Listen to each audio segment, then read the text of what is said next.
जय माता दी।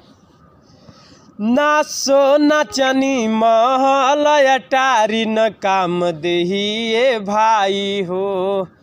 ना सोना चनी महल अटारी न काम देहिए भाई हो।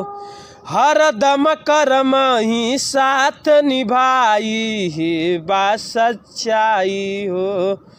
हरदम कर्म ही साथ निभाई ये बा सच्चाई हो। लेला जगनवा फिर मिले न परम गुरु हो। लेला जगनवा फिर मिले न परम गुरु हो।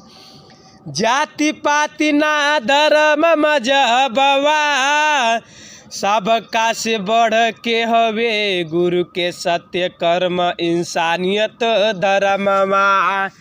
जाति पाति ना धर्म मजहबवा सबका से बढ़ के हवे गुरु के सत्य कर्म इंसानियत धर्मवा। ना द्वेष टिकी ना संदेह टिकी मिट जाई मन के भरमवा हो। हरदम तोहरा साथ निभाई सत्य कर्म अजय कर कमैया हो। लेला जज्ञानमा फिर मिले न परम गुरु हो। लेला जज्ञानमा फिर मिले न परम गुरु हो। धन दौलत जब खत्म हो जाई ज्ञान के भंडारवा न को बहु ओराई। धन दौलत जब खत्म हो जाई ज्ञान के भंडारवा न को बहु ओराई। ज्ञान के भंडारवा न को बहु ओराई। जेतन समय मिथ्या लोभ माया में बितैबा मिली नहीं सत्य लोभ मायवा हो। हरदम तोहरा साथ निभाई सत्य कर्म जेकर कमैया हो।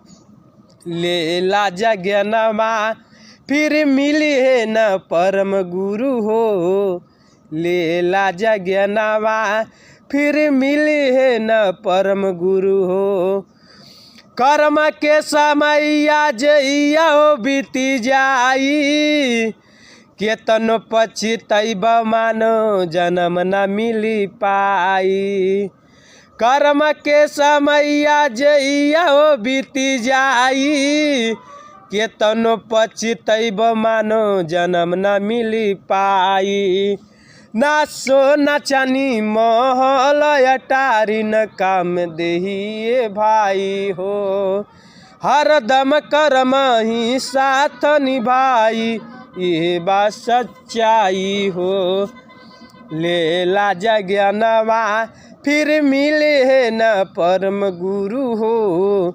लेला जज्ञानवा फिर मिले है न परम गुरु हो। जय माता दी।